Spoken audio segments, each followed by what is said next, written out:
Je suis né avec le siècle. Je mourrai avant que le siècle meure, naturellement. Mais je dois dire que la relation entre moi et mon siècle, c'était la chose principale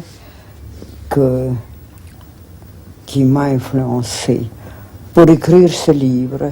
Et en général, ma vie a été liée au siècle.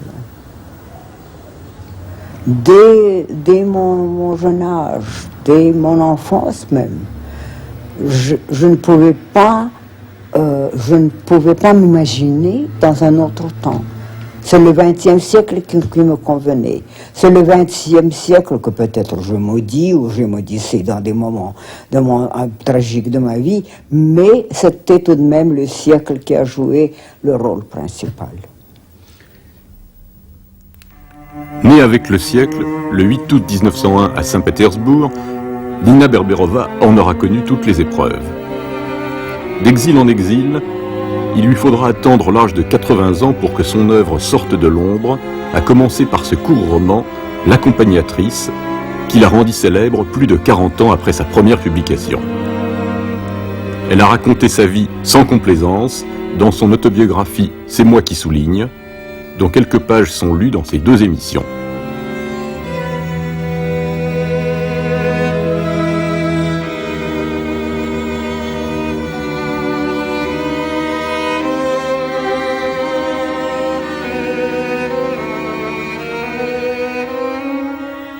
Mon père était arménien, ma mère était russe. Le grand-père russe habitait dans ses biens, et la grand-mère aussi, naturellement. Et on me menait là quand j'étais toute petite. Alors je l'ai connu très bien. La grand-mère était morte probablement pendant quelques mois avant la Grande Guerre, et le grand-père est mort en 17. Et l'autre grand-père, au sud de la Russie, le grand-père arménien, est mort le même mois, aussi au printemps 17, juste avant la révolution de février. C'était deux mondes complètement différents.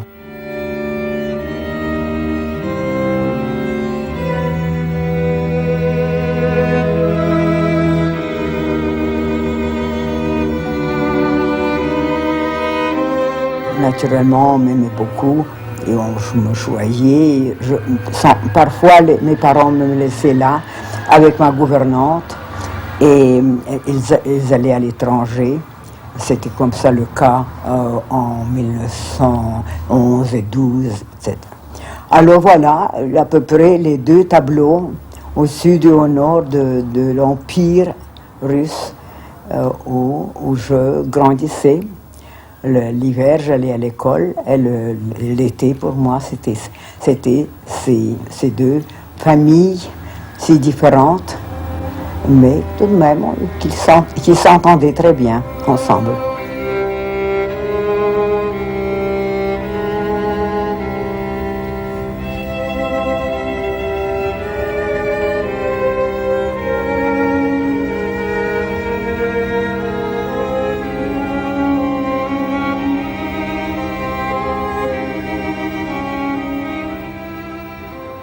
Mon grand-père maternel, qui ressemblait à un vrai tatar, faisait partie de l'assemblée provinciale de la ville de Tver, de tendance nettement libérale. Il s'appelait Ivan Dmitrievitch. Son père, Dmitri Lvovitch, avait servi de modèle à Goncharov pour son personnage de roman, Oblomov.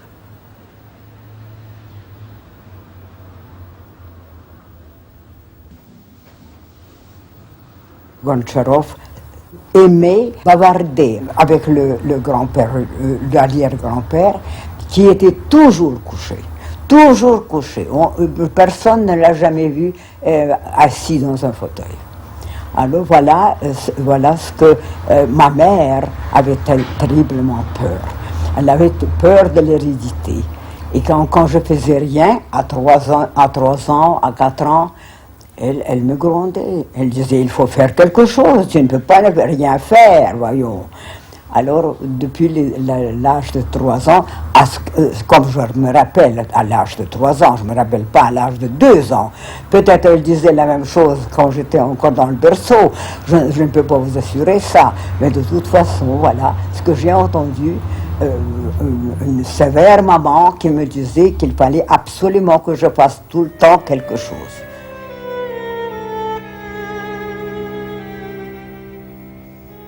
Papa faisait sa carrière dans le ministère des Finances du Tsar. Il était beau. Ça, j'ai compris en grandissant qu'il était beau, il était svelte, il était grand. Et il était d'une humeur très, comment dirais-je, bonne et sympathique. Et c'était un homme bien balancé, bien balancé. J'ai rarement rencontré dans ma génération ou dans la sienne un homme aussi accompli que lui. Je le revois. Nous nous tenons par la main. Nous marchons côte à côte. Je fais des grands pas ou lui des petits. Nos sujets de conversation étaient toujours graves et intéressants. Le spectacle du monde et des passants provoquait en nous un égal émerveillement. Il m'est resté cher quand il commença à vieillir lentement et à perdre son énergie à la suite des privations et des persécutions. Avant la Deuxième Guerre mondiale, il eut une courte carrière cinématographique. En 1935, sur la perspective Nevsky, le metteur en scène Kozintsev s'approcha de lui et dit « Nous avons besoin d'un homme de votre genre. » « Pourquoi moi ?» demanda mon père. « Je n'ai ni expérience ni talent. »« Mais vous avez le style qu'il nous faut, lui a-t-on répondu. Avec votre barbe, votre col amidonné et votre démarche. Dans tout Leningrad, il ne reste plus que 2 ou 3 personnes de votre espèce. » Quand il a perdu sa place au ministère des Finances, qui était naturel pendant la Révolution, il est entré dans une banque comme un simple employé, non seulement pour faire l'argent nécessaire pour vivre, mais aussi pour avoir les cartes de ravitaillement, parce que si vous ne travailliez pas dans un établissement, et tous les établissements naturellement étaient les établissements de l'État, vous ne receviez pas de carte, n'est-ce pas? Vous étiez un parasite. Alors, peut-être c'était devenu une profession, peut-être c'était seulement une espèce de hobby, comment dire, vous savez, entre sa profession et les dimanches, peut-être il faisait ça pour son plaisir. Je ne peux pas vous dire, mais une camarade d'école qui est venue il y a 15 ans en Amérique, de Leningrad, et c'était naturellement une très belle chose qui m'arrivait. Elle m'aimait, je l'aimais, et on s'est vu après 65 ans quand on était partagés.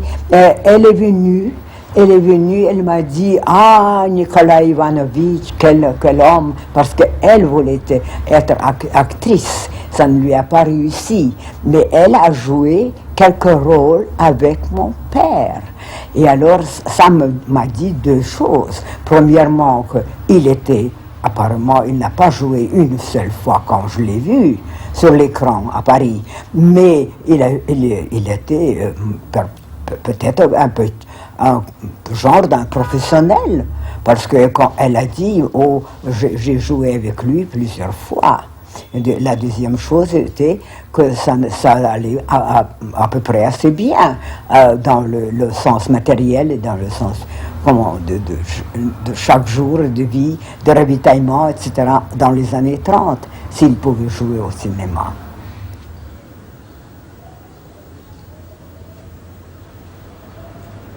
Durant toute ma vie, je n'ai pas eu à prendre plus de 4 ou 5 fois des résolutions qui engageaient la totalité de mon existence et de ma personnalité. Mais chaque fois que je l'ai fait, j'ai éprouvé un sentiment aigu de ma force, de ma liberté, de mon énergie vitale. Une sorte de bonheur, indépendant des conséquences heureuses ou fâcheuses de ce choix. C'est ainsi que j'ai noté sur une feuille de papier une longue liste des métiers possibles, sans prendre en considération que j'étais une fille et que les professions de pompier ou de postier auraient dû normalement être exclues. Parmi une quarantaine de métiers figurait aussi celui de poète, que j'avais placé entre ceux de pompier et de postier. Après de longues réflexions, dans la solitude et le secret le plus complet, je pris enfin ma décision. Aussitôt, je fus comme étouffé par un flot de poésie. J'en écrivais sans arrêt, 2 ou 3 fois par jour. Je me le récitais à moi-même, à Dasha, à la Fräulein, à mes parents, à nos amis, à tout venant. Ce sens austère de la vocation ne m'a plus jamais quitté. Mais en plus, j'étais habité par une idée fixe. Je suis poète et je le resterai. Mes amis seront aussi des poètes. Je veux lire et discuter de poésie. En 17, j'avais encore une année d'école à passer. Alors, il n'y avait pas question de me prendre de l'école et partir de Pétersbourg. Des questions comme ça ne se posaient même pas. Je suis rentré en 17 septembre et j'ai trouvé naturellement des fillettes de mon âge, cela veut dire 17, peut-être même 18, 17, 16, des fillettes qui appartenaient déjà à un parti politique. C'était pas toute la classe, non, loin de là. Je dois dire que probablement dans toutes les écoles et dans toutes les classes, il y avait la crème de la classe. Naturellement, j'étais la crème de la classe, je dois dire, avouez. Et l'actrice qui a joué sur scène avec mon père était aussi, et Natacha était aussi la crème de la classe. Alors nous étions la crème de la classe, puis il y avait la moyenne, et puis il y avait le bas. Les bas-fonds, comme nous appelons ça, enfin, qui s'intéressaient à rien du tout et qui sûrement n'ont pas ôté le tsar de leur mur, le portrait, n'est-ce pas? Ils le conservaient encore sur le mur en septembre. Alors on avait vraiment tous les intérêts passer de la littérature et des poètes et des poèmes vers la politique. Tout le monde s'accrochait à un parti politique. Ma dernière année au lycée, en classe de 7e, fut marquée par des événements majeurs. La révolution d'octobre, la paix de Brest-Litovsk avec l'Allemagne, la publication du poème de Bloch, Les 12. En même temps, je connus mon premier amour, suivi d'un deuxième et d'un troisième. L'amitié passionnée entre Natacha et moi, les tourments que m'inspiraient les inégalités sociales, la politique qui envahissait notre vie, et les premières privations. J'ai découvert, par-delà notre appartement vaste et propre, où l'on vivait encore heureux, l'enfer de la pauvreté que l'on m'avait longtemps caché. Je savais bien sûr que tout le monde n'avait pas des côtelettes au menu, une bonne santé, des cols amidonnés, un papa et une maman qui s'entendaient bien. Je ne connaissais les pauvres qu'à travers mes lectures.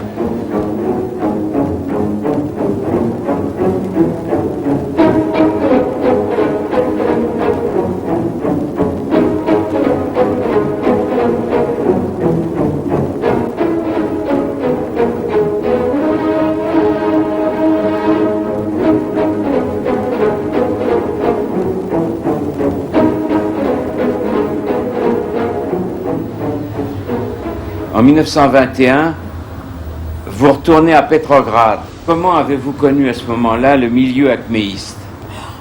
Après avoir revenu à Pétersbourg, à Petrograd, je me suis dit il faut que je sois un membre du groupe de poésie dans l'Union des écrivains.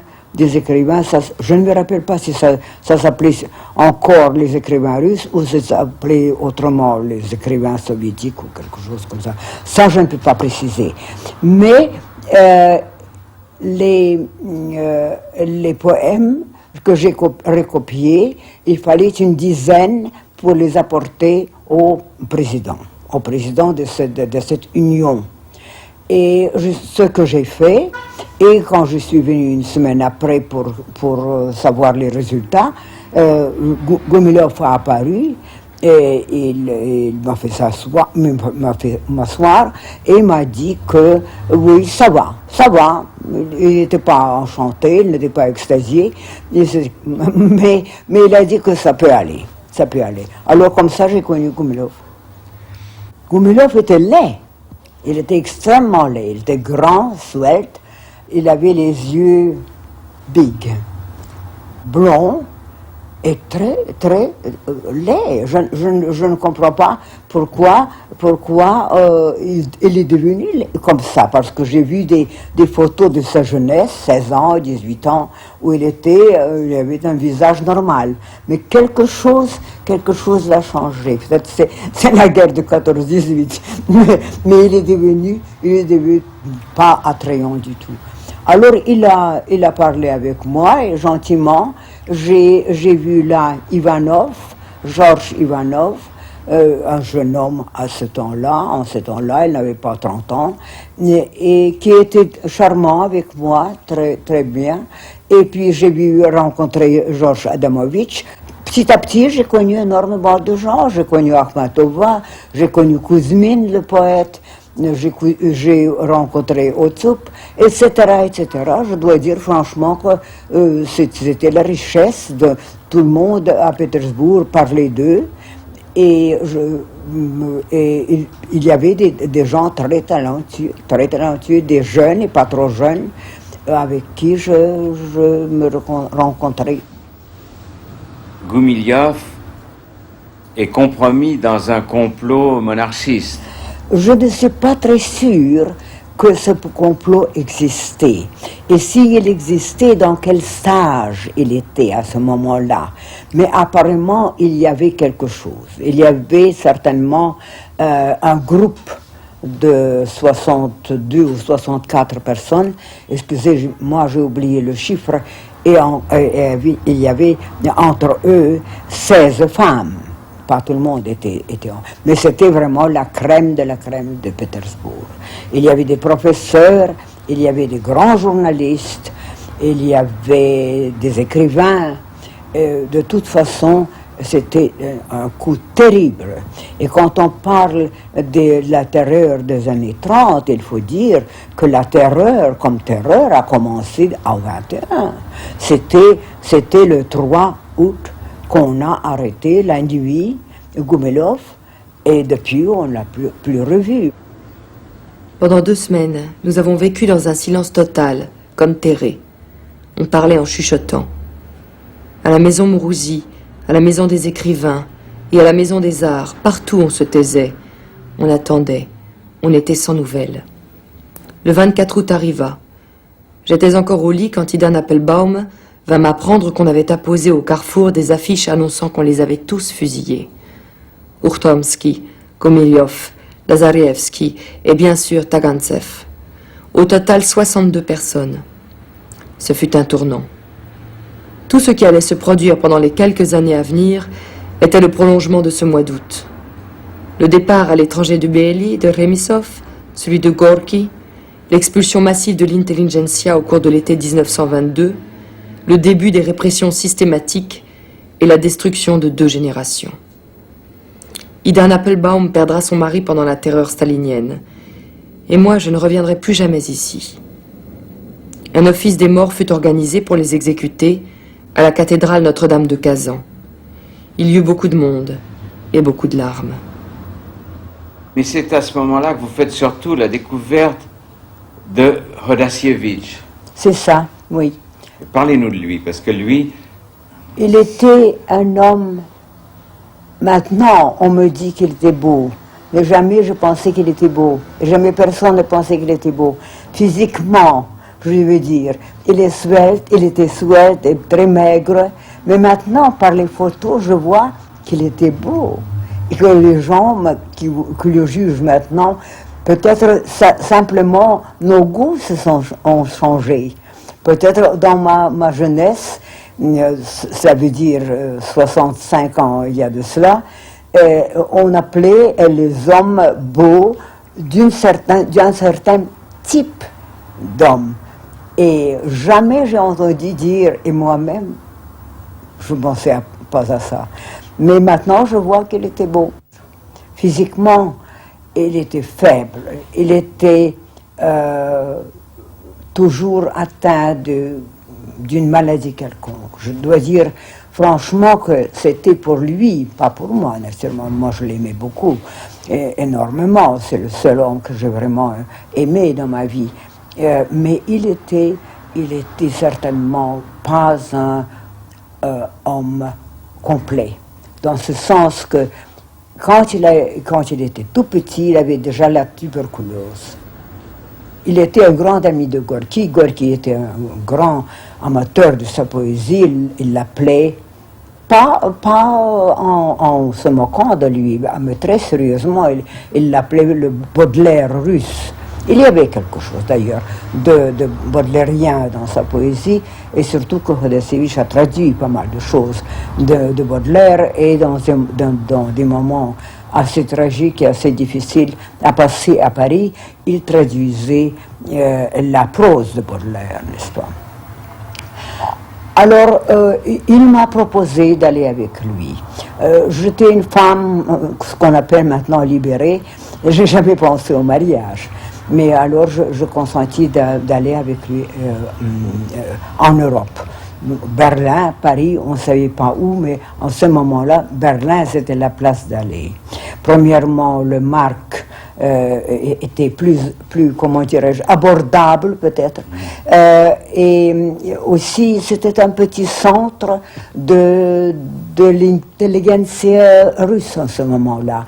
En janvier, ça c'est pour préciser des choses qui ont été complètement maintenant oubliées. Aujourd'hui, on n'en parle pas. Mais en janvier 22, le gouvernement de Lénine et de Trotsky a promulgué un décret qu'on pouvait aller abroad pour deux raisons.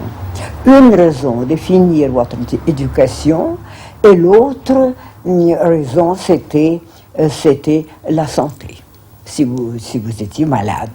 Gorky est parti raison de santé naturellement et Khodasevich est parti raison de santé.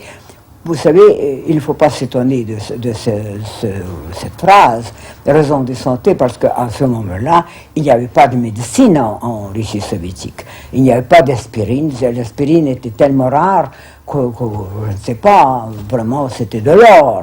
C'était de trouver une aspirine, c'était de trouver de l'or.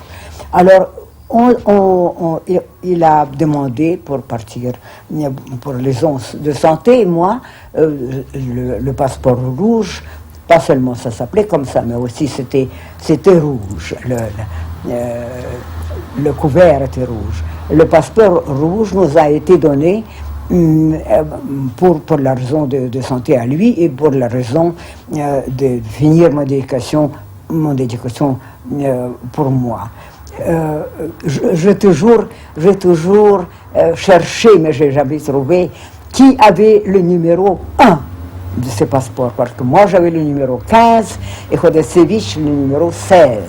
Alors il y avait des gens qui partaient probablement avant nous, c'était peut-être Erinbourg, c'était peut-être, je ne sais, je ne peux pas me figurer qui était déjà à Berlin, peut-être André Bellet, qui est parti avant nous.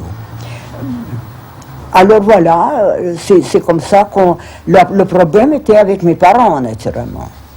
Mais mes parents, la révolution les a changés complètement. Ils voyaient ce qui se passe.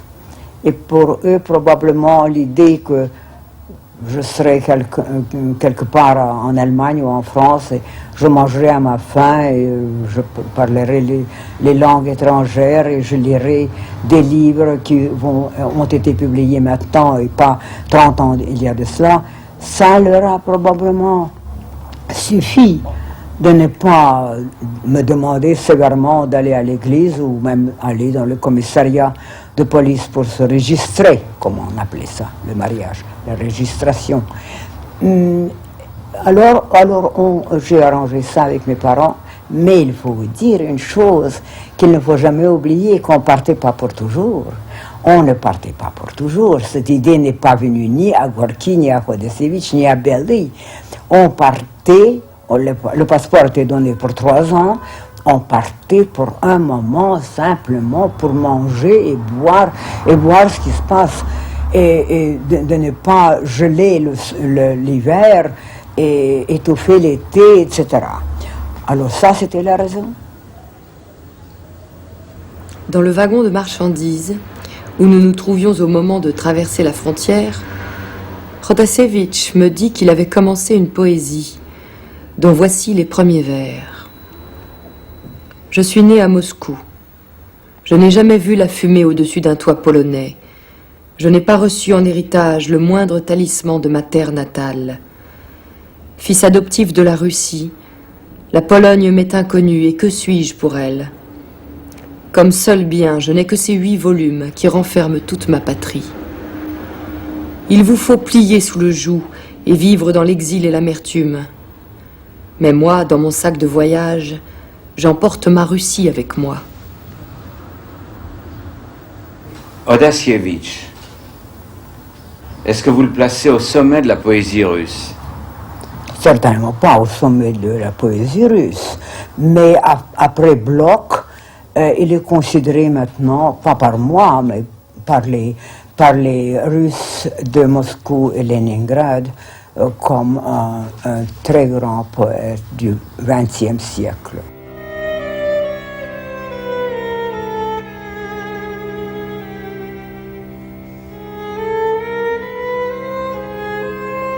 Quels étaient vos rapports à Rodasievitch et à vous avec la poésie des futuristes?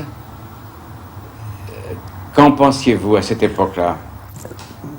Le futurisme, pour moi, c'était une chose, pour Rodasievitch, une autre. Pour Rodasievitch, c'était des ennemis. Et des ennemis qui, premièrement, étaient la bonne moitié des futuristes étaient pour le gouvernement de Moscou, pour le gouvernement de Lénine et de Trotsky en ce temps. Et pour moi, les poèmes, c'était pas de la poésie. Je ne m'intéressais pas à aller, je n'étais pas tentée d'aller par ce chemin-là, vous comprenez, dans ce que je faisais. Je manquais peut-être d'intérêt complètement quand je lisais Mayakovsky et tout ce qui était autour de Mayakovsky. Peut-être j'ai même pas le droit de juger comme poète, comme lecteur, oui, mais pas comme poète parce que c'était pas vraiment exactement ce que je voulais faire. En ce moment-là, j'ai déjà dans les années 20, je veux dire, je me suis déjà un peu dirigé vers la prose. Vous n'avez d'ailleurs pas réédité la plupart des poèmes d'avant Rodasievitch et même ceux de la période Rodasievitch. Non, mes poèmes à moi, avant Rodasievitch, je les plus ou moins jetés dans le panier. Après Rodasievitch, j'ai trié. Et des années 20 jusqu'aux années 80, j'ai trouvé pas plus de 90 pages, de faire un livre de 90 pages. Tout le reste, je ne me rappelle pas maintenant exactement, pour être complètement honnête avec vous, M. Marchand, je ne vois pas si je ne me rappelle pas si je l'ai jeté dans un panier ou je l'ai simplement, comment dirais-je, pour l'éternité, mis quelque part que je ne peux même pas trouver. Je ne sais pas, ça doit être quelque part peut-être dans les archives ouvertes où j'ai placé mes vieilles paperasses. Mais je ne peux même pas en parler. Je ne me rappelle pas ce que c'était. Vous vivez donc à Berlin, tous les deux. Mais comment vivez-vous et de quoi? C'était pas encore la misère, loin de là. Parce qu'il y avait 3, 4, 5 éditeurs, maisons d'édition, qui ont fui qui ont fui Petrograd, parce que Leningrad, ça a commencé seulement le 24, en 24, quand Lénine va mourir. Mais ils venaient de Moscou, ils venaient de Petrograd pour commencer la publication des livres. Et quels livres? Par exemple, les livres pour les gourmets, comment cuisiner les choses pour les gourmets, ça venait. Des prières et des livres qui sortaient avec une croix sur le couvert. Il y avait des livres d'enfants, il y avait des livres in memoriam de quelqu'un qui était mort dans ces derniers temps, parce que c'était déjà l'année 22. Et alors, depuis 18, quand Lénine a pris le pouvoir, il a passé 4 ans. Alors, il y avait déjà des grands morts qui ne devaient pas être oubliés. Alors, il y avait de tout. Il y avait le choix. Et deux entre ces éditeurs, ou même 3, je dois dire, oui, 3, étaient des amis de Radosevich, de Belli, de Gorky. Ils publiaient tout ce que vous leur donniez, vous savez.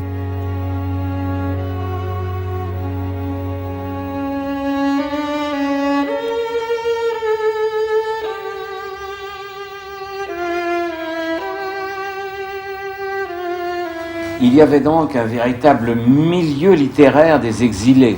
Ah oui, il y avait un milieu des exilés en 22, 23, et à la fin de 23, ça s'est dispersé, parce que l'Allemagne était dans une telle situation que le mark ne valait plus rien. Et alors, c'était probablement dans la future famine, et les crises politiques, etc. Alors, on est parti en septembre-décembre de 23. Mais l'année 22 était excellente dans ce sens qu'il y avait encore un grand cercle, peut-être plus de noms à Berlin qu'à Pétersbourg lui-même et à Moscou. À un moment donné, il y avait Pasternak, il y avait Tsvetaeva, il y avait Shklovsky, Mayakovsky était là, pour un moment il est reparti. Voilà, écoutez, il était très connu à ce moment-là. Et Alexis Tolstoï, qui est un écrivain assez puissant et qui est devenu ensuite le favori de Staline, vous l'avez bien connu. Ah oui, je l'ai bien connu. Il avait beaucoup de talent, beaucoup de charme, et il a décidé qu'il ne quittera pas la Russie, et que personne ne va le toucher. Et il avait eu raison, personne ne l'a touché, et il est parti là, il a passé une vie glorieuse, et mort assez tôt. À vrai dire, il pouvait vivre un peu plus longtemps, parce qu'il est mort quand il avait probablement 60 ans au maximum. C'était dans les années 40. Je pense que c'était à peu près quand la guerre finissait, où la guerre était justement finie. 43, 44, 45. Je ne peux pas vous dire exactement. Alors, Tolstoï était une exception, mais alors vraiment une exception. Et les autres, voilà, je les ai tous nommés. Et c'est à ce moment-là aussi que vous connaissez Kerensky. Il avait un quotidien, là. Il a organisé avec probablement l'argent des socialistes anglais, et même peut-être allemands ou américains, parce que les socialistes, comme vous savez, mutuellement s'aidaient. Et les socialistes russes faisaient comment dirais-je, étaient des membres du socialisme mondial. Alors Kerensky a commencé le journal, et puis il a transféré ce journal à Paris, où j'ai collaboré pas mal d'années. Mais à Berlin, il a commencé ce journal, et je dois dire que c'était une bonne affaire pour tout le monde, mais malheureusement elle a fini très tôt, parce qu'il a commencé très tard. Il a commencé déjà quand le mark déclinait, quand il y avait des rumeurs que l'Allemagne ne va pas survivre, etc.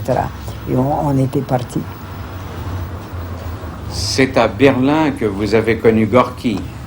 C'était un petit endroit près de Berlin, Saarhof. En hiver, il n'y avait personne. Et Gorky aimait les endroits où il n'y avait personne, parce que tout le monde le regardait, le dévisageait, il y avait des commérages, etc. Et alors, il est venu habiter là, à la fin de l'été, attendez un petit moment, au début de l'été 22. Et il a voulu, il a insisté que Chodesevich et moi venions habiter avec lui. Nous avons pris 2 chambres, nous avons loué 2 chambres dans l'hôtel de la station ferroviaire, de la gare, ça s'appelait hôtel de la gare. Et Belli venait, Shklovsky venait, toutes sortes de gens venaient pour voir Gorky, et parfois Gorky, Chodesevich aussi.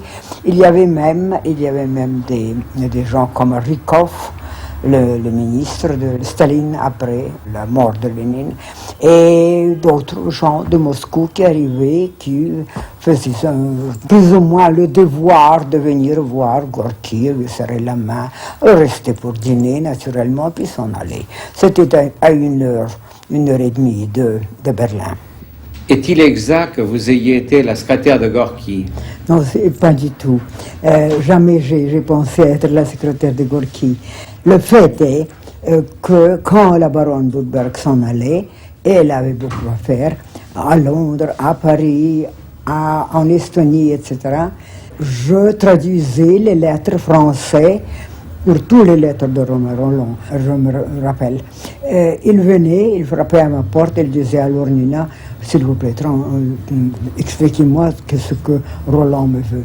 Et je devais traduire ce qui me frappait toujours, je dois l'avouer, c'est que c'était des lettres extrêmement, dans un style extrêmement fleuri. Je ne vais pas le parodier, mais vous comprenez ce que cela veut dire. Alors en russe, qui est une langue plus directe que le français, on est moins poli à Moscou qu'à Paris, et même pas maintenant je parle, même dans des vieux temps. Quand je traduisais mot à mot, enfin ce que Roland, la forme que Romain Rolland donnait à ses lettres, je riais, naturellement pas devant Gorky. Et est-ce que Gorky n'a pas contribué à enfoncer Romain Rolland dans le communisme en lui disant que tout se passait merveilleusement en URSS? Ça a commencé après Chodesevich a décidé de quitter. Il devenait un peu soucieux de ce qui se passait à Moscou après la mort de Lénine.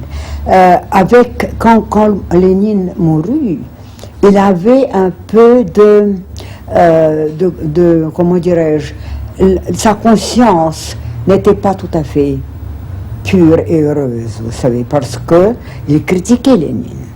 Il ne correspondait pas avec Lénine. Il pensait que Lénine faisait des choses cruelles, que Lénine renvoyait l'intelligence à quitter l'Union soviétique, la renvoyer à Berlin, à Paris, etc. Et que c'était mal.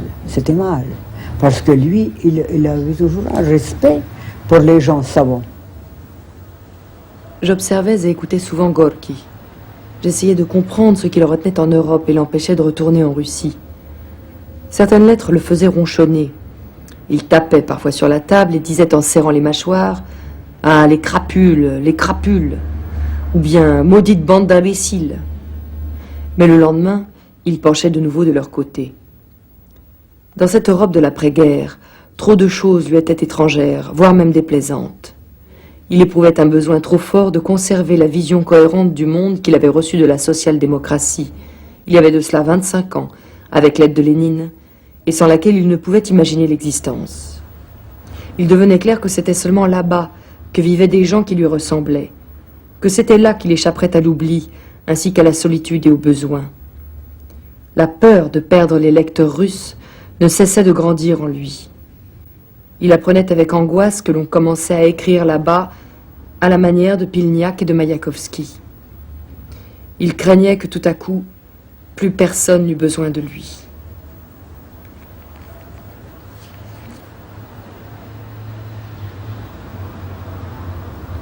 Un beau jour, Hodasevich a dit une chose qui m'est restée dans la mémoire pour toujours. Il a dit, le prix Nobel, il ne l'aura pas. Zinoviev, le bolchevique qui était le tsar de Petrograd et de toute la contrée de Petrograd, de toute la contrée du Nord, ça s'appelait comme ça, va être limogé et Gorky rentrera dans le bercail. Et après, exactement, c'est passé ce que Hodasevich a prévu. Il n'avait pas reçu le prix Nobel et en 28, et ça, je voudrais insister sur les dates. Le 28, en 1928, il est parti pour Moscou. On l'a choué, on l'a gâté, etc. Non seulement on lui a donné, on a donné son nom au Théâtre des Arts de Stanislavski, qui était le théâtre des pièces de Tchekhov, mais on lui a aussi donné Nijni Novgorod, la ville qui s'appelle maintenant Gorky. Et il est mort l'année suivante. Non, il est mort en 36.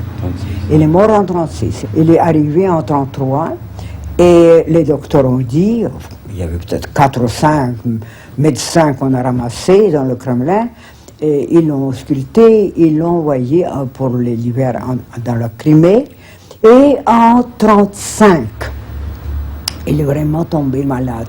Il est resté à Thessalie, c'est un village, une espèce de petit bourg en Crimée, jusqu'à mai, fin mai, commencement juin de 36, quand elle est arrivée déjà dans un état assez déplorable dans l'hôpital du Kremlin. Et il est mort au début de juin. Lorsque je repense à cette époque, je me rends compte aujourd'hui que l'anéantissement de l'intelligentsia n'a pas eu lieu de façon directe et brutale. Ce fut au contraire un processus complexe, comprenant une courte période d'épanouissement, durant laquelle il n'était pas si simple de s'y retrouver. Certains réussissaient et dépérissaient à la fois, entraînant à leur insu d'autres à leur perte. Quelque temps après, les victimes se comptaient déjà par centaines, puis par milliers. Depuis Trotsky, en passant par Voronsky, Pilniak, les formalistes et leurs disciples, jusqu'aux futuristes et aux jeunes poètes issus du prolétariat et de la paysannerie, dont les œuvres ne cessèrent de s'éclore jusqu'à la fin des années 20 et qui ont servi le nouveau régime avec conviction et sincérité. On n'éliminait pas les personnes en tant qu'individus, mais en tant que membres d'un groupe, d'un mouvement ou d'une classe. La répression était planifiée, comme la production des objets. C'est ainsi que Mandelstam fut supprimé et qu'on interdit à Zamiatin d'écrire. Jusqu'à la fin des années 30, la politique culturelle faisait partie intégrante de la politique générale, de celle de Lénine et de Trotsky d'abord, puis de celle de Zinoviev, de Kamenev et de Staline, et enfin de celle de Staline, d'Eyov et de Zhdanov. Il s'ensuivit la disparition des gens nés aux environs de 1880, puis de celle des personnes nées autour de 1895, et enfin celle de la génération de 1910.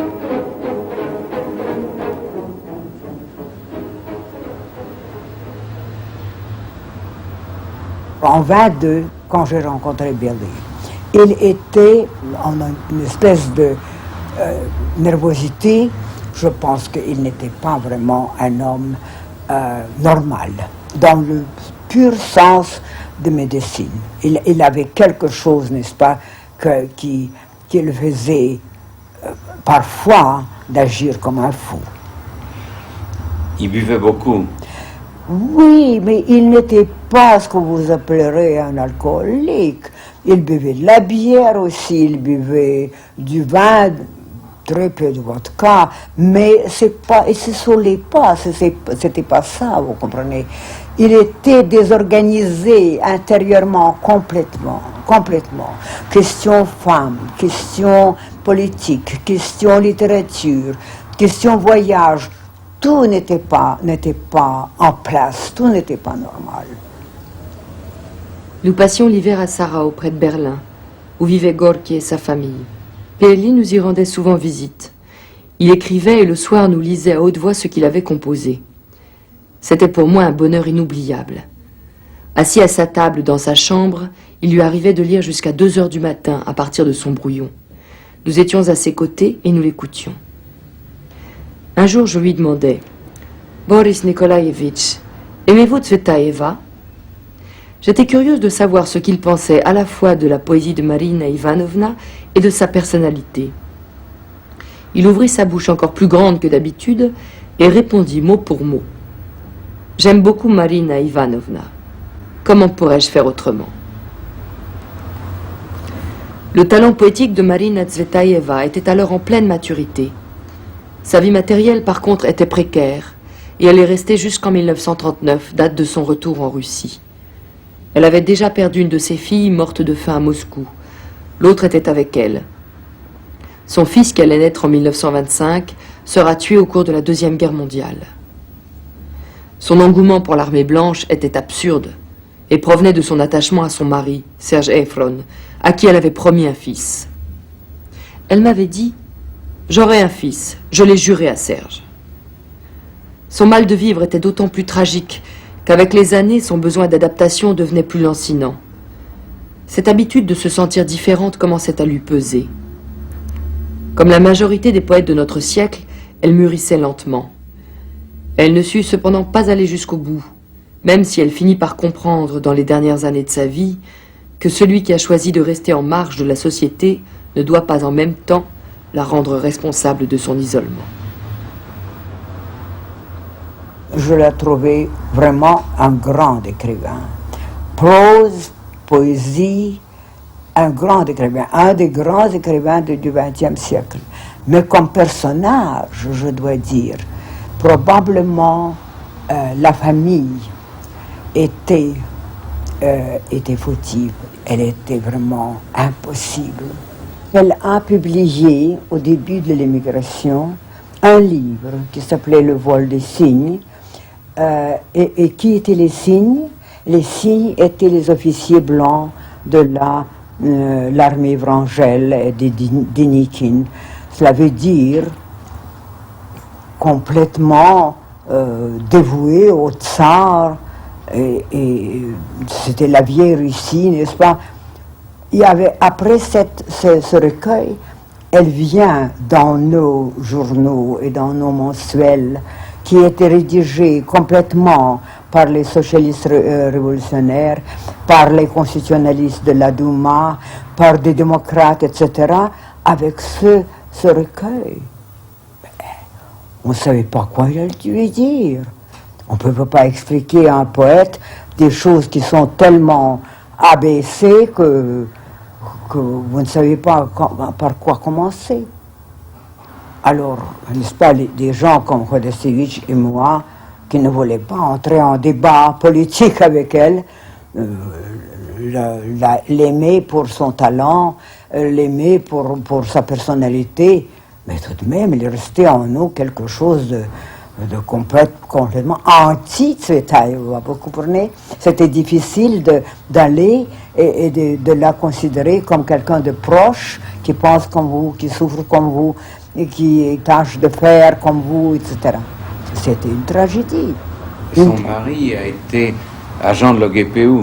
L'agent de GPU, naturellement, je dois dire, il a commencé ça probablement très tôt, et personne ne se doutait de rien. Et moi-même. Et elle-même, peut-être. Et peut-être elle-même. Et moi-même, j'étais sûre, jusqu'à peut-être il y a 3 ans ou 4 ans, elle ne savait rien. C'était possible. Mais, il y a 3 ans ou 4 ans, la documentation a été publiée qu'elle allait en résidence en été dans un château sur les bords de la Savoie, où était un point de, comment dirais-je, de rendez-vous des agents de Staline. Vous pensez, c'était une pension, soi-disant russe, tenue par le père d'un agent secret, où on se ramassait, on se connaissait, allait là-bas. Vous pensez qu'elle avait une chambre là avec son fils, qu'elle dînait avec tout le monde? Oh non. Elle avait loué un coin dans une isba, dans un village français. Et elle venait manger quand tout le monde avait fini de manger le soir avec son fils. Vous savez, c'est un peu, comme on dit, à vous soulever les cheveux sur la tête en lisant des choses, des horreurs pareilles. À Berlin, tout le monde était sur le point de partir, chacun dans une direction différente. Avant notre départ, nous nous sommes réunis pour une photographie de groupe. Bieli était là, mais il était énervé et avait un sourire crispé. La photo fut prise le 8 septembre au matin.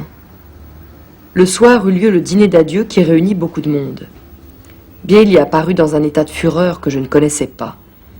Il ne salua presque personne. Il resta assis à table sans nous regarder, ses énormes mains enfoncées entre ses genoux et son veston de tweed gris qui pendait sur lui. Lorsqu'à la fin du repas il se leva, un verre à la main, il jeta de ses yeux presque blancs sur chacun des 20 convives un regard haineux en déclarant qu'il allait faire un discours. C'était un peu un toast qu'il se portait à lui-même. En cet instant, ce clown génial faisait revivre l'image christique. Il voulait qu'on boive à sa santé parce qu'il partait pour être crucifié. Pour qui? Pour vous tous, messieurs, qui êtes assis dans ce restaurant russe de la Gentiner Strasse. Pour Khodassevitch, Muratov, les Zaïtsvev, Remisov, Berdiev. Il allait verser son sang pour toute la littérature russe. Pas pour moi, dit d'une voix douce mais claire Khodassevitch. Je ne veux pas qu'on vous crucifie pour moi, Boris Nikolaïevitch. Je refuse de vous confier pareille mission.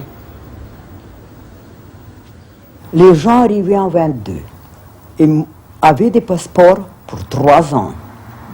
En 25, Khodassevitch a pris mon passeport, a pris le sien, est allé à l'ambassade pour prolonger pour d'autres 3 ans. Oh, s'ils veulent, pour 1 an.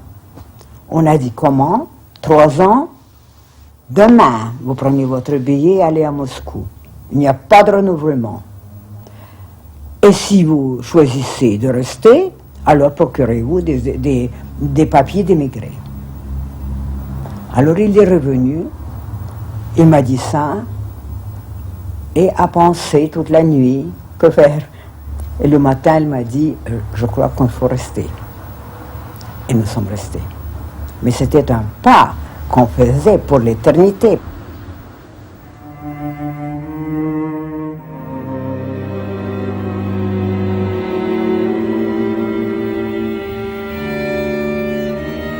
Nous abordons la vie de l'immigration de 1925 à 1939. Et alors, parmi les gens qui étaient là, il y a d'abord un certain nombre de gens qui étaient restés soviétiques. Par exemple, Ehrenburg, qui était tout le temps à Paris, Valentin Parnac, qui était un danseur et un poète. Et quelles étaient vos relations avec ces gens qui, eux, allaient et venaient avec Moscou? Ehrenburg et Elsa Tréollet ne nous saluaient pas. Et nous non plus. On regardait de l'autre côté. Parnac, Khodassevitch ne l'a pas connu, moi je l'ai connu, à la Rotonde. J'ai passé quelques soirées avec lui. Il était enthousiaste de partir à Moscou. Ce qu'il a fait, et probablement il a péri, parce que nous n'avons jamais entendu parler de lui à Moscou. Jamais. Alors il y avait surtout des peintres qui partaient. Il y avait aussi probablement des poètes, mais je n'ai pas connu tout le monde. Vous savez, surtout ceux qui s'en allaient à Moscou et qui espéraient voir Moscou, comment dirais-je, il n'y avait pas d'amitié avec moi de leur part, parce que je travaillais maintenant régulièrement dans les dernières nouvelles de Miloukov, et j'étais considéré comme une réactionnaire. Et alors, d'eux, je ne peux rien dire. certains restaient et disparaissaient quelque part. Alors, puis on entendait dans quelques années, un tel est en Argentine, il fait des affaires, ça va. Et un autre est parti à Californie, est mort à Californie, enterré à Californie. Et des choses comme ça, c'est de loin. De loin.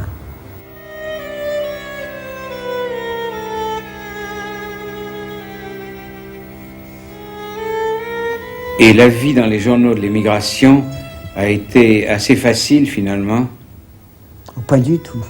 Les affaires n'allaient pas bien du tout. Du tout. J'ai commencé à écrire comme un reporter, comme un critique des publications soviétiques, etc., chez Miliukov, dans les dernières nouvelles, qui était vraiment une des plus saines, une des plus profitables, je peux dire, business de l'émigration. Entre 20 et 40, on a fermé la veille d'entrée des Allemands à Paris. Ouais. Et il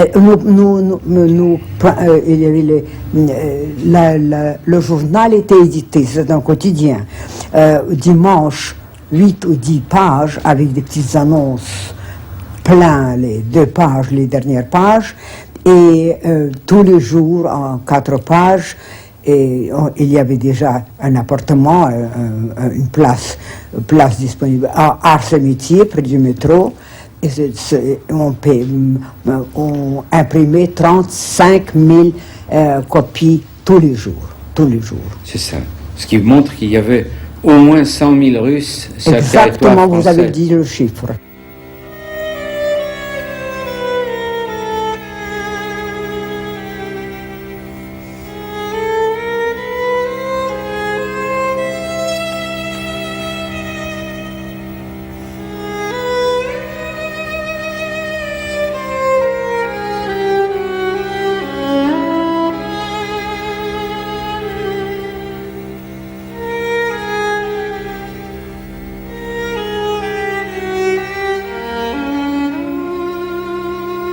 C'était pendant que vous étiez en Italie que Shklovsky a été forcé de rentrer parce qu'on lui a fait un chantage. Exactement. Monsieur Marchand, on a arrêté sa femme. Et il ne pouvait pas vivre à l'étranger, sachant que sa femme était un otage dans la prison soviétique. Il est parti. Et dans quelques années, il a été réduit au silence pour 25 ans. 25 ans, on n'a pas entendu de Shklovsky. Et puis, avec l'avènement de Khrouchtchev, il y avait quelques pas pour faire libérer certains gens, non de la prison, je ne vais pas dire ça, non, du silence qu'on a imposé sur eux. Alors Shklovsky a commencé à publier. Et immédiatement, on a commencé à le traduire en anglais et probablement en français, parce que Jacobson, qui était un ami à moi, était aussi l'ami de Shklovsky et qui était professeur à Harvard. Et Pasternak, qui lui aussi est retourné volontairement en URSS pour avoir les ennuis que vous savez. Pasternak ne voulait jamais rester. Pasternak avait beaucoup comment dirais-je, gloire à Moscou, et il y avait une cohorte de jeunes poètes et écrivains qu'il adorait. Il ne pouvait pas rester à New York ou à Paris pour vivre sa petite vie. Ça, non. Il n'avait jamais eu l'idée de rester. Il est venu, il était très, très attentif. Comme Zamiatin qui m'a amené au café Danton. Vous savez, le Pasternak, je ne le connaissais pas personnellement, je ne l'ai jamais connu personnellement, mais il n'aurait jamais osé d'aller dans une place publique avec Rodostevitch. Oh non, pas possible. Et Zamiatin, puisque vous l'avez bien connu, comment expliquez-vous sa psychologie? Bien connu, c'est peut-être un peu trop. Je l'ai connu. Et probablement, il avait confiance en moi pour sortir avec moi et aller au café Danton et prendre un café crème. Je pense qu'il avait besoin de parler. mais il avait peur. Il avait peur qu'on le verrait avec Khodassevitch, il avait peur qu'on le verrait avec Zaïtsev ou dans la rédaction des dernières nouvelles, etc. Et je n'ai pas raconté à des gens à gauche et à droite que j'étais au café avec Zamiatine. Non, pas du tout. Alors, il avait cette attitude en face du Kremlin. Il me l'a dit. Il a dit, il faut, comme les animaux sauvages aussi, se taire et se cacher et attendre des années, on reviendra un jour. Naturellement, il ne pensait pas à Gorbatchev dans les années 80, il pensait probablement dans les années 40 ou à la fin des années 30. Personne ne pouvait prévoir la guerre. C'était en 30, je ne me rappelle pas, en 32, 33 quand je l'ai vu, et on est allé au Café Danton. J'ai écouté ça avec beaucoup de respect. J'étais jeune, il était déjà frisé la cinquantaine probablement, peut-être même plus. Et moi, je me suis dit, pas moi. Moi, je ne vais pas attendre. Et justement, ce dont vous avez souffert, je crois, c'est l'hostilité des intellectuels français jusqu'au moment où André Gide s'est retourné. Parce que vous avez eu une période terrible, c'est le moment où vous étiez presque insulté par les intellectuels français qui ne juraient que par l'URSS, n'est-ce pas? Monsieur Marchand, entre les trois groupes, n'est-ce pas, les droitiers, ceux qui aspiraient de rentrer en Russie soviétique, et le groupe démocratique, quoi, libéral, auquel j'appartenais, on n'a jamais parlé de ça, mais tout le monde était d'accord, secrètement, ne jamais critiquer la France, ne jamais juger la France, ne jamais condamner la France. Alors, si Gide ne remarquait pas dans les années 20, et si Mauriac ne voulait pas entendre parler de nous dans les années 30, ce n'est pas un péché. On ne les jugeait pas, on ne les critiquait pas, on ne les condamnait pas. À cette époque, dans l'ensemble du monde occidental, il ne s'est trouvé aucun écrivain éminent pour intervenir en notre faveur, prêt à élever la voix contre les persécutions que subissaient les intellectuels en URSS, contre les répressions, la censure, les arrestations, les procès, la fermeture des journaux. La vieille génération, Wells, Shaw, Roland, Mann, était entièrement gagnée à la nouvelle Russie et à l'expérience intéressante qui avait liquidé les horreurs du tsarisme. Elle soutenait Staline contre Trotsky, comme elle avait soutenu Lénine contre les autres chefs politiques. Dreiser, Sinclair Lewis, Upton Sinclair, André Gide jusqu'en 1936 et Stefan Zweig prenaient la défense, dans tous les débats, du Parti communiste contre l'opposition. Puis venait la génération intermédiaire avec le groupe de Bloomsbury et Virginia Woolf, Valéry et Hemingway, qui ne montraient pas d'enthousiasme à l'égard du communisme, mais restaient indifférentes aux événements des années 30 en Russie. La coqueluche de la jeunesse parisienne, Jean Cocteau, écrivait « Les dictateurs contribuent à promouvoir la protestation dans l'art, sans laquelle celui-ci meurt. » On avait envie de lui demander si cela était également valable pour la balle que l'on recevait dans la nuque. Et venons-en maintenant à ceux qui sont les émigrés, alors. D'abord, Merezhkovsky et Zénaïde Hippius. Vous les avez beaucoup fréquentés? Beaucoup fréquentés, oui. C'était le 19e siècle personnifié. La fin du 19e siècle personnifié. Ils étaient extraordinaires. Jamais ce sera répété, jamais rien de pareil sera vu et admiré. Je connaissais tous leurs défauts, je connais très bien. Elle et lui, j'ai passé des week-ends chez eux, en été, etc. Elle m'aimait beaucoup, elle a dédié des poèmes à moi, mais je dois dire que c'était unique. On pouvait, pour moi, je ne pouvais rien apprendre d'eux.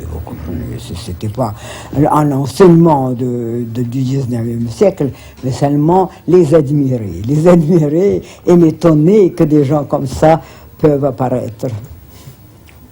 Il semble quand même que le talent de Merezhkovsky, au moins, du fait qu'il n'a plus été en Russie, a beaucoup diminué. Oh, terriblement. Ils ne pouvaient pas, digérer que la Russie n'existait plus. Ça, pour eux, c'était quelque chose d'absolument, une tragédie 24 heures par jour. Et Bounine, celui-là, Bounine était beaucoup plus primitif comme être humain. Non, et c'était le 19e siècle personnifié avant le symbolisme. Merezhkovsky et Hippius faisaient le symbolisme à la fin du 19e. Bounine était dans la tradition de... Bon, si je dis dans la tradition de Tourgueniev, vous pouvez peut-être comprendre que Tourgueniev, pour moi, c'est une quantité négligeable. Pas du tout. Pas du tout. J'aime beaucoup Tourgueniev et même il y a des gens qui m'ont fait ce compliment que mes petits romans ressemblent à du Tourgueniev plus qu'ils ressemblent à Dostoïevski et Tolstoï, que maintenant ma génération appelle Tolstoïevski, pour mettre ça plus court. Mais je dois dire que Bounine était très primitif. Il était de la génération de Gorky. Il était de la génération de Leonid Andreev qui voulait sortir de ce primitivisme et inventer des choses parfois très extraordinaires. Bounine, c'était toujours à peu près le même ton, la même, je ne dis pas la même situation, non, mais le même ton, la même classe. Il y avait quelque chose qui manquait en lui. Il avait vraiment la mentalité de mon grand-père du côté maternel. Il ne pouvait pas digérer le XXe siècle, dans tous les domaines. Même de sa conduite, la compréhension de l'esprit féminin et des droits de femmes.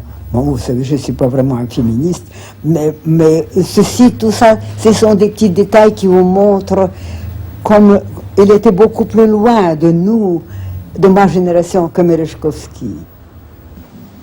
Et Remizov, lui, au contraire, était plus moderne. Remizov était plus moderne, naturellement. Remizov était une figure tragique parce que c'est un écrivain, un des rares écrivains, moi qui suis un peu traductrice, et non seulement son auteur, je dois dire que Remizov est absolument pas, 100% impossible de le traduire. Il a inventé des mots. Il a inventé des expressions. Il était terriblement capricieux dans son style. Il n'avait pas de lecteur. Tous les lecteurs de Remizov pouvaient se rassembler dans la salle à manger autour d'une grande table et c'était fini. Personne ne le lisait. Il était compliqué dans le sens de l'usage des mots, pas compliqué dans ses idées. Il jouait avec la langue, avec une grande virtuosité. Zaïtsev, qui lui était le disciple de Tchekhov, enfin, il le proclamait. Il était disciple de Tchekhov, il était disciple de Bounine et un grand ami à Bounine. C'était un homme, un croyant, ce qui était assez rare déjà en ce temps-là. Un croyant, un homme heureux dans son mariage. Elle était une femme extraordinaire. Elle avait probablement quelques petites années plus que lui. On ne parlait pas de ça. Je n'ai jamais lui posé la question. On s'est tutoyé avec elle, pas avec lui. Mais il était un homme, je dois dire, charmant. Le talent n'était pas peut-être très sophistiqué et très grand, mais il était honnête. Il y avait quelque chose de pur en lui, de transparent. Et elle était extraordinaire. Elle racontait des histoires, elle avait de l'humour, vous savez, en donner à tout le monde. Elle était une femme extraordinaire, Vera. Oh oui. Et même étant à demi paralysée, elle riait encore. Elle riait encore, elle racontait des histoires drôles. À ce moment-là, il y a en France un certain nombre de jeunes, dont Poplavsky qui mourra jeune, Nabokov qui a eu une brillante carrière, et vous les avez connus. Poplavsky, je pense que c'était un accident, il s'est drogué, il est mort. Sa prose est plus intéressante que ses poèmes. Et tout le monde le connaissait comme poète.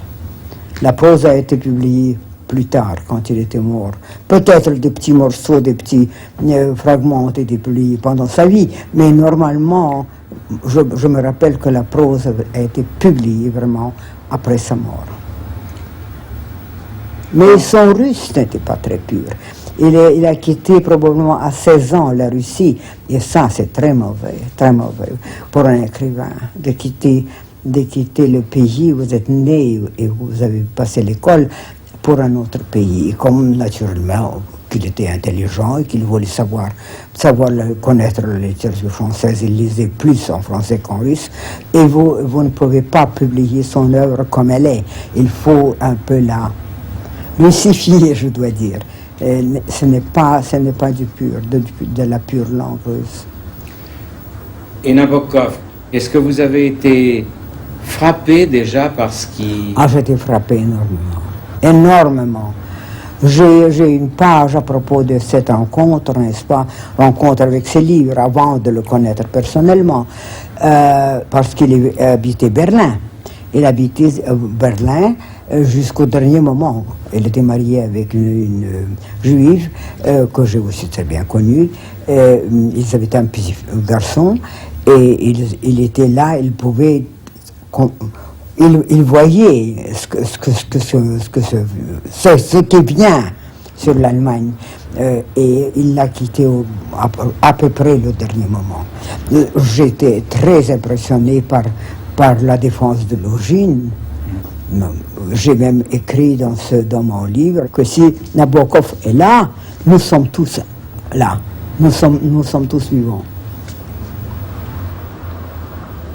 Parce que c'est un homme de ma génération. Non seulement il est né seulement 2 ans avant moi, mais il est né dans la même rue de Pétersbourg.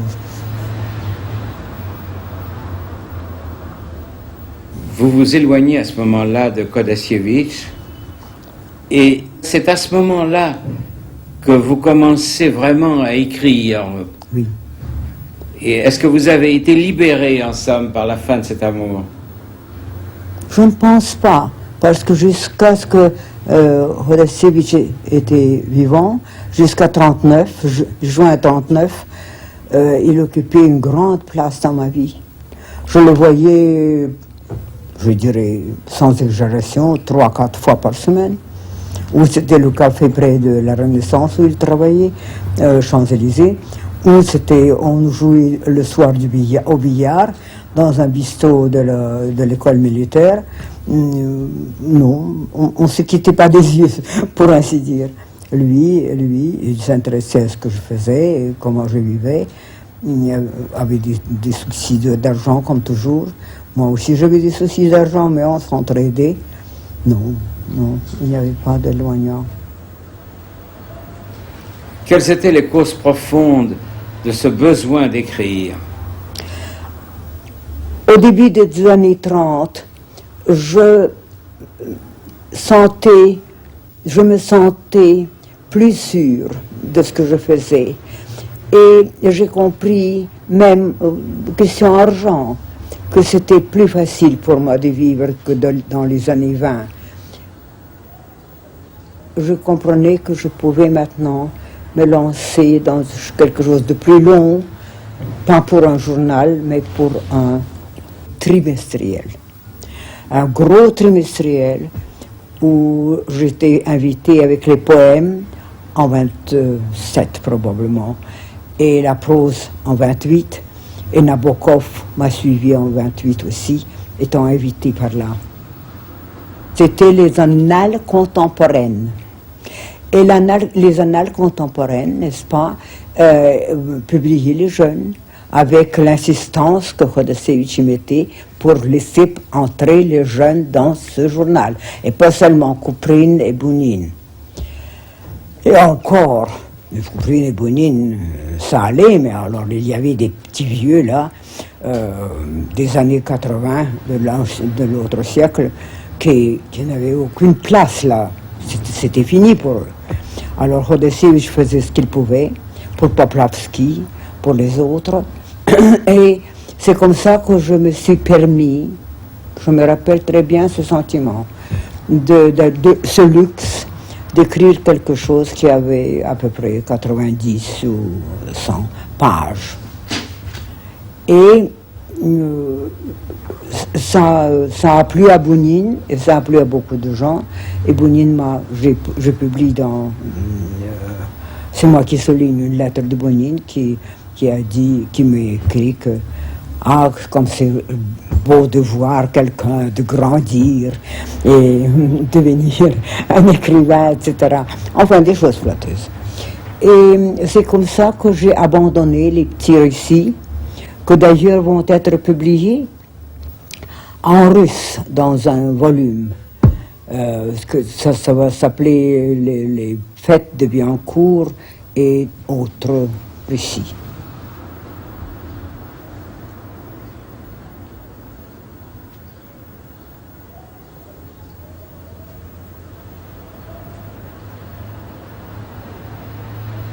J'ai écrit l'accompagnatrice, j'ai écrit quelque chose, je crois que le deuxième était de Cap et de larmes. Et j'ai écrit une demi-douzaine de ces longues nouvelles, les petits romans. Et ils sont traduits dans différentes langues maintenant, ils ont un assez beau succès. Et je suis très contente parce que c'est vraiment probablement une chose beaucoup plus sérieuse que ce que je faisais dans le quotidien. Ce qui vous intéressait, que ce soit aussi bien l'accompagnatrice qu'Astachev à Paris, c'est toujours des gens qui sont déplacés dans la vie. Mais c'est naturel, je ne pouvais rien faire. Je ne pouvais pas écrire des petits romans ou des grands romans à propos des gens qui étaient enracinés. Nous étions tous déracinés. Je n'avais pas de contact réel avec la littérature soviétique, dans la mesure où cela aurait supposé des échanges réciproques. Tout ce qui, là-bas, avait la moindre valeur arrivait jusqu'à nous. Par contre, rien ne passait en sens inverse, à l'exception d'extraits de la presse de l'émigration destinés à des fonds spéciaux secrets. Nous avons passé ces 20 années coincés entre l'Union soviétique et les grandes figures de l'ancienne Russie qui disparaissaient petit à petit, entre notre propre impuissance et le dur visage de la France moderne. Je n'ai jamais voulu me désolidariser de ma génération, en dépit du manque de véritables liens entre nous, que ce soit sur le plan de l'action ou sur celui des idées. Mais je n'ai jamais ressenti le besoin d'émotions collectives. Il m'est plus facile de réaliser un travail ardu dans la solitude que d'en accomplir un, plus aisé, en groupe. J'ai cependant conscience d'être lié dans l'espace et le temps à ceux qui ont eu la même destinée que moi. Vous avez trouvé à ce moment-là un nouveau compagnon, Oui. que vous ne nommez pas. Il est nommé une fois dans le livre. Son nom était Makeyev. Il était 11 ans. Khodasevich avait 16 ans plus que moi. Lui, il avait 11 ans plus que moi. C'était un peintre amateur qui était accepté aux indépendants. Il était un élève de Odillon Redon, et quand vous viendrez me voir à Princeton, vous allez voir son dessin, naturellement des fleurs dans un vase. Et il y avait quelques personnes qui m'ont demandé: est-ce que c'est un Odillon Redon? C'était Makeyev. Et quand nous nous sommes mis ensemble, il a dit, écoute, je veux que tu viennes avec moi parce que tu n'as pas vu les musées en Hollande, etc. Il faut que tu ailles avec moi. Alors pour ça, il fallait que je me marie. Parce que moi, en tant que Berberova, on ne me laisserait pas entrer sans visa et sans toute la longue histoire d'avoir des Français la permission d'aller à l'étranger. Il était naturalisé français, lui. Pardon? Il était naturalisé français. Non, il n'était pas naturalisé français, mais il avait une spéciale permission. Il avait une spéciale permission. Alors je l'ai marié ce jour-là. Kerensky était le témoin parce qu'il connaissait Makeïev depuis très longtemps. Je dois dire que Makeïev était le plus jeune député qu'on a choisi, que les gens ont choisi dans le général, comment dit-on ça, ballot. Les élections générales. Les élections générales d'octobre, novembre, décembre pour l'Assemblée générale, qui n'a pas ouvert parce que Lénine a pris le pouvoir. La Douma. Il a arrêté tout le monde qui n'était pas de son avis. Les années 30 ont été marquées par la dépression financière américaine, la crise économique mondiale, la montée d'Hitler, les guerres d'Éthiopie et d'Espagne, le culte de la personnalité en URSS, le désarmement des uns et le réarmement des autres. C'était en Europe et dans le monde une époque de désespoir, de peur et de bassesse. On avait beau appeler au secours, personne ne répondait. Quelque chose s'était mis en marche et plus rien ne pouvait l'arrêter. On nous avait refusé la citoyenneté, mais les tranchées nous attendaient. Nous avions l'impression d'être coupables de la montée d'Hitler, du culte de la personnalité, du meurtre du président Doumer. Qui d'autre avait bien pu le tuer, sinon un émigré russe sorti récemment de l'hôpital psychiatrique et désireux d'attirer l'attention générale sur son sort misérable? C'est donc l'attente de la guerre. Vous avez publié une biographie de Tchaïkovski à ce moment-là. Oui, j'ai publié en russe en 38, fin 37, commencement 38. Et je dois dire, c'est elle que je connaissais le français si bien, aussi bien que le russe en ce moment-là. Et j'ai traduit ceci en français. Il a été publié après la guerre dans les éditions du Chêne. Et en Suède, c'était un best-seller. J'ai eu de l'argent, je suis partie en Suède, je me suis habillée, j'ai mangé, j'ai gagné les kilos que j'avais perdus pendant l'occupation allemande, etc. Enfin, ça m'a poussé un peu plus en avant. J'ai aussi publié la biographie de Borodine, de l'auteur de Prince Igor, mais ça, ce n'était pas vraiment quelque chose d'extraordinaire, c'est seulement 120 pages, et c'est tout fait des matériaux publiés. Il y avait énormément qu'on publiait au début des années 30, puis Staline a fermé, avec un décret, il a fermé la maison d'édition. En 1939, à la veille de la guerre, c'est la mort de Rodacievitch. Oui. Qui a été une chose très dure pour vous. Très. Et puis, c'est la défaite française. Et là, vous habitez avec votre mari non loin de Chartres. C'est plutôt les Yvelines. C'est entre Limours et Dourdan. C'était un mot. Il y avait 50 ou 60 habitants en tout. Et nous avons acheté une vieille petite ferme.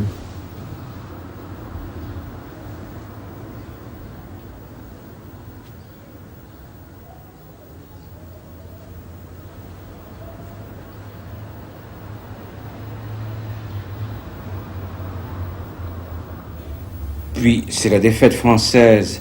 Et alors, Kerensky, Natacha Baranova, qui est la fille de Chestov, oui. Tous ces gens passent se réfugier chez vous, oui. N'est-ce pas? Oui.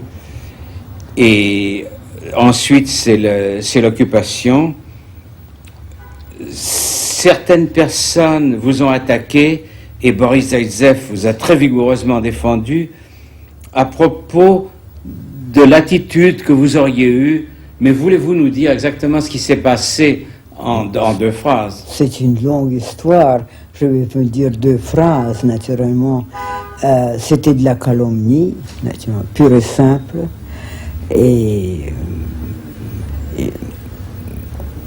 J'ai très envie de raconter une longue histoire, mais je ne le ferai pas.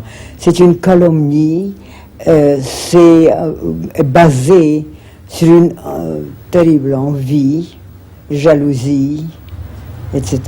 Mais tout le monde, plus ou moins, a passé par là. Ceux qui sont restés pendant l'occupation, les gens qui sont venus de l'Amérique ou du sud de la France, se demandaient comment cette personne est restée en vie quand tout le monde est tué autour de nous. Et c'était un mode de vengeance assez facile. J'ai jamais réagi à ça. En 1942, c'est la mort d'Olga Margolina, la femme juive de Odasievitch, et vous avez été là, vous avez rencontré les Allemands pour les supplier alors. Oui, oui. Ça, ce sont des souvenirs assez tristes. Mon trajet dans l'avenue du Bois de Boulogne, d'un office de Gestapo à l'autre, sale, avec des larmes qui lavaient mon visage et complètement perdant mon esprit. D'ailleurs, après la guerre, il y a eu des poètes juifs comme Raïevski et Ginger qui ont bien dit tout ce que vous aviez fait pour eux. Oui. Et les écrivains russes sous l'occupation, évidemment, étaient dans une situation très difficile. Certains ne se sont pas mêlés de politique, comme Chmeliov et Zaïtsev. Zaïtsev ne s'est mêlé de rien, c'était sa nature. Mais Chmeliov avait perdu un fils durant la révolution bolchevique, le fils unique qu'il avait, et ça ne pouvait pas guérir cette plaie. Et tout ce qui était contre le Kremlin, tout lui plaisait. Il était réactionnaire de sa nature. Je n'avais rien à faire avec lui. Mais, je dois dire, qu'il n'est pas sans talent, et je l'ai dit à haute voix.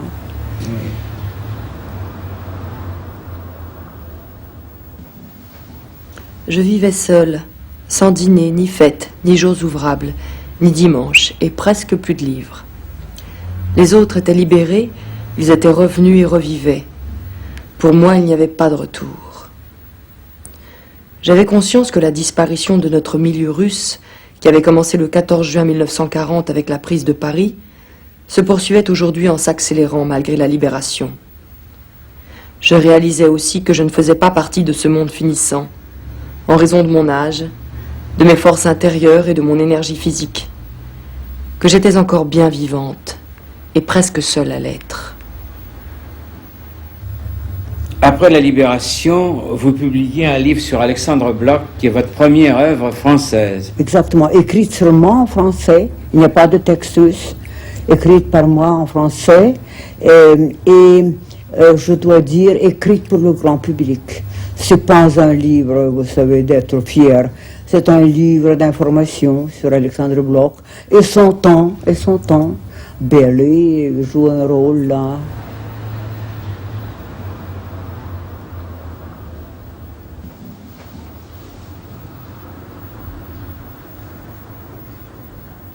Entre 1947 et 1950, il y a une dernière tentative du milieu russe de Paris pour faire des revues, et en particulier la pensée russe. Mais est-ce que c'était comme avant? Non, pas du tout. Oh, c'était une espèce de... Je ne peux même pas dire ce que c'était. On était pauvres, on ne payait pas les contributeurs, on paraissait une fois par semaine. Quand je suis allé comme reporter au procès Kravchenko, qui est le premier à annoncer au monde entier, dans toutes les langues possibles, le fait des camps de concentration de Staline, ils ont commencé à apparaître 2 fois par semaine, parce que le journal s'arrachait, naturellement, à propos de ce procès. C'était sensationnel. Kravchenko m'a écrit un petit billet au milieu du procès. Venez me voir après la séance. Je lui ai écrit, je viendrai vous voir à la fin du procès, parce que je connaissais déjà son caractère, j'ai vu comme il parlait au juge et aux témoins. Je me suis dit, il va me dire, écrivez ça, n'écrivez pas ça, etc. Alors moi, je ne suis pas venu à faire sa connaissance, je suis venu après.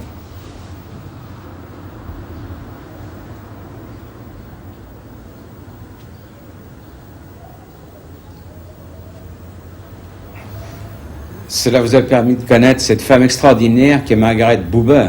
Ah oui, c'était Nikolaevski, l'historien menchevique, qui m'a dit, voulez-vous rencontrer? J'ai dit, oh oui, je veux. Et on était dans un café, place d'Enfer-Rochereau, où elle, plus ou moins, racontait des choses, mais enfin, c'était le livre qui était fascinant. Fascinant. Oui, je rencontrais pas mal de monde après la guerre, vous savez, pas mal de monde. Je ne pouvais pas joindre les deux bouts. Ça, je dois avouer. Je travaillais du matin au soir, mais la pensée russe payait très peu et il n'y avait plus rien à Paris. Alors on a commencé à bombarder de New York, commençant par Kerensky, finissant par tous les autres amis qui me disaient « Venez ici ». Venez, vous trouverez du travail immédiatement, il ne faut pas rester là et vous dépérirez, etc. Et finalement, je pensais, il faut partir, il faut commencer une vie nouvelle. Parmi les décisions importantes que j'ai eu à prendre au cours de ma longue vie, la plus lourde de signification et la plus dure fut celle d'émigrer aux États-Unis. À la difficulté de joindre les deux bouts dans le Paris d'après-guerre, à la disparition du microcosme littéraire qui, durant un quart de siècle, avait constitué mon univers quotidien, à l'ambiguïté du milieu intellectuel français après 1945, dominé par Sartre, Aragon et Éluard, s'ajoutait l'échec de ma vie intime, que je désirais fuir. Vous partez donc pour les États-Unis, vous habitez d'abord chez une amie. Oui, enfin, cette amie était beaucoup plus âgée que moi. C'était Madame Setlin, la femme d'un ami de Kholossevitch, de tout le monde. Elle était veuve maintenant, elle était morte. Elle m'a loué très gentiment, elle était aisée, dans l'hôtel qui existe encore, dans la 72e rue, et le parc. Elle m'a loué une chambre. Elle a dit, vous vivrez autant que vous pourrez, jusqu'à ce que le jour où vous trouverez du travail. Alors j'ai immédiatement, le 9e jour, j'ai quitté l'hôtel. Je me suis installée dans un autre hôtel, moins somptueux, et j'ai commencé à travailler. Et pendant 7 années, vous avez fait 7 professions. Pendant 7 années, 7 professions, mais je savais que c'est temporaire. Il fallait que j'apprenne la langue. C'était la question cruciale pour moi, parce que je me suis défendu de lire une ligne de russe et une ligne de français. J'ai perdu la commande de la langue française complètement. Comment êtes-vous devenu professeur d'université aux États-Unis? Un professeur m'a invité de venir enseigner le russe. Elle connaissait à peine mon nom. J'ai dit, enseigner la grammaire, enseigner la langue russe, je ne peux pas, j'ai oublié ma grammaire, je ne connais pas la grammaire russe, moi. Alors il a dit, oh, la grammaire russe, c'est moi qui l'explique. Vous n'avez pas besoin de répondre à une question. Vous devez leur apprendre la prononciation.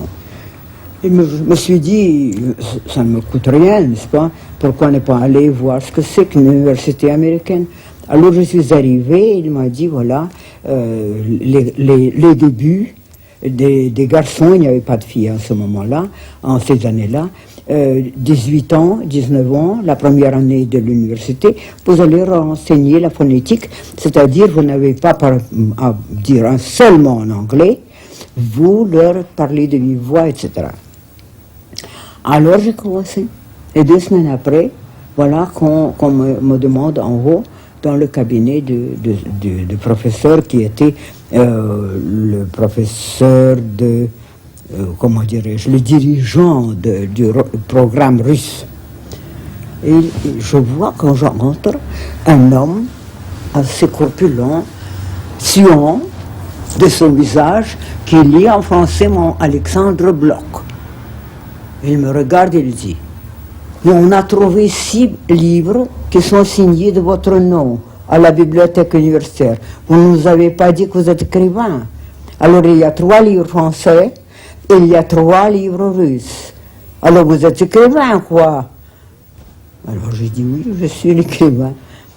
Alors on dit, faut oublier la prononciation russe, montez là-haut, on vous donnera un bureau, un téléphone, vous pouvez parler avec Japon tous les jours si vous voulez. J'ai dit non, j'ai pas l'intention. Et une belle lampe, et des fauteuils, et des rayons pour les livres, et vous occuperez des candidats pour l'agrégation. Je me suis dit, candidat, je ne comprenais pas ce qu'il parlait, candidat pour l'agrégation, je n'ai pas compris en anglais, je ne comprenais pas ces mots-là. Alors j'ai dit oui, je tâcherai, ne sachant pas quoi dire. Et c'est ce que j'ai fait. Je suis montée là-haut, où il y avait le téléphone et une belle fenêtre sur la cour avec le gazon, etc., comme d'ailleurs toujours à l'université américaine. Et j'ai commencé les cours. Il a dit que c'est vendredi aujourd'hui, votre première conférence sera mardi. Alors qu'est-ce que j'ai fait? Une chose dont je suis fière. J'avais $42 dans ma poche. Je suis entrée dans le magasin de la librairie de l'université. J'ai choisi 40 petits volumes en paperback qui coûtaient à ce temps-là 95 centimes le volume. Et j'ai emporté à la maison pour savoir comment parler de la littérature. Alors là, ça m'a ouvert des horizons. Et je suis arrivée à mardi avec quelques notes et j'ai commencé le cours. Et dans une semaine, j'avais le deuxième cours, l'histoire de la critique littéraire en Russie. Et c'est comme ça que je me suis débrouillée. Et ça a duré jusqu'à quelle année? Ça a duré exactement 5 ans, quand Burgi, qui était un ami vraiment très, très fidèle, m'a dit, écoute, on s'en va à Princeton. C'est beaucoup mieux, tu auras plus d'argent, on m'a invité. Ah, j'ai dit, non, toi, tu t'en vas. Mais moi, tout le département français, ce sont que des amis, je me suis fait des amis autour de moi. J'ai même un admirateur qui a 79 ans. Alors, je ne vais pas quitter Princeton. Yale. Et je ne vais pas aller à Princeton. Alors, il a dit, très bien, on verra. Il est parti à Princeton et 6 mois après, j'ai reçu une invitation de venir parler au directeur là. Alors je suis venu. Alors on a donné 2 fois plus d'argent qu'à Yale. On a promis d'avoir tous les livres que j'avais besoin pour mes cours. Si on ne pouvait pas acheter une copie, on faisait une copie xéroxée pour mon cours. Et on m'a donné une maison pour vivre, une petite maison où je vis encore maintenant. Voilà, 29 ans, 27 ans. Et j'étais très heureuse à Princeton. J'ai un lieu en ce bas monde où aller. Peu importe si c'est à pied, en voiture ou en avion, je sais qu'il m'attend. Dans 2 semaines, je le retrouverai. Devant une large baie, il y a une énorme table, couverte de papier, des étagères garnies de livres, des crayons aiguisés et le silence. De la fenêtre, on aperçoit 4 bouleaux qui dansent au milieu d'un pré et les buissons au bord du chemin. Ils seront bientôt dorés, écarlates, jaunes et pourpres. Le matin résonne le chant des oiseaux. Le soir, tout se tait. Puis soudain des bruits de pas, la clochette teinte et de jeunes visages intelligents et heureux apparaissent. Que m'importe de vieillir pourvu qu'eux restent jeunes, et ils le resteront à coup sûr, puisque je ne les verrai pas vieillir. Amis, livres, papiers, lettres avec les cachets de la Californie, de l'Australie, de la Suède. Ma vie m'attend là-bas, dans la petite ville universitaire. Et à cette pensée, la joie m'étreint. Je me promène en Europe avec 3 clés au fond de mon sac de voyage. Celle de la maison, celle de mon bureau à l'université et celle de mon casier à la bibliothèque. En conclusion, si je vous demande quel a été le sens de votre vie, comme quand on se retourne et qu'on voit le chemin parcouru, que diriez-vous? Je suis né avec le siècle. Je mourrai avant que le siècle meure, naturellement. Mais je dois dire que la relation entre moi et mon siècle, c'était la chose principale qui m'a influencé pour écrire ce livre. Et en général, ma vie a été liée au siècle. C'est ça que je peux répondre seulement. Le livre répondra lui-même à cette question. Dès mon jeune âge, dès mon enfance même, je ne pouvais pas m'imaginer dans un autre temps. C'est le XXe siècle qui me convenait. C'est le XXe siècle que peut-être je maudis ou je maudissais dans des moments tragiques de ma vie, mais c'était tout de même le siècle qui a joué le rôle principal. Les pigeons s'envolent craintifs sous les pas de ma bien-aimée. À l'époque où ces vers furent écrits, je pensais que je deviendrais quelqu'un. Mais je ne suis devenue personne. Je n'ai fait qu'être. À présent, j'arrive à la dernière page de mon livre. Je n'ai pas attendu Godot. Mes crimes et mes châtiments appartiennent maintenant à tous ceux qui parcourront ces lignes. Toute une époque, ainsi que les hommes qui l'ont traversé, ont nourri ce livre, qui s'est développé à l'image d'un embryon auquel poussent des bras, des jambes et une tête. Désormais, il me faut vivre face à l'inconnu, ayant épuisé les multiples facettes de l'existence. Je me prépare de la sorte à affronter la dernière expérience qui me reste à découvrir, et à laquelle j'ai donné mon consentement il y a longtemps déjà. Elle ne m'effraie pas, pour la bonne raison qu'elle est inévitable. Est-ce que vous continuez à refuser un au-delà alors que vous avez été élevé dans la religion orthodoxe? Oh, vous savez, ma mère n'insistait pas beaucoup. Ah non. Avec moi, vous savez, quand on insistait, je faisais de ce que je voulais. Je ne pouvais pas me soumettre. Déjà à l'âge de 9, 10, 11 ans, je me rappelle que je n'allais pas à la confession depuis 10 ou 11 ans. Ça, c'était fini. Et ma mère, elle ne pouvait pas insister. Tout de même, elle était assez intelligente pour comprendre que pour l'instant, c'est pas comme ça avec moi. Ça viendra peut-être quand j'aurai 20 ans, ou 30 ans, ou 40 ans, mais pour l'instant, je ne pouvais pas aller me confesser. J'étais absolument, je voudrais dire athée, mais c'est un peu ridicule de parler d'un enfant de 8 ans ou de 10 ans athée. Non, 8 ans, c'est peut-être exagéré, mais à 11 ans, je me rappelle, complètement athée. Que pensez-vous de la mort? C'est la même chose. C'est aussi naturel que de se réveiller le matin ou sans endormir le soir ou gagner de l'argent ou manger un dîner. Pour moi, c'est une partie de la vie, la fin de la vie, quoi. Je ne prends pas ça tragiquement, je l'accepte comme tout ce qui est la vie.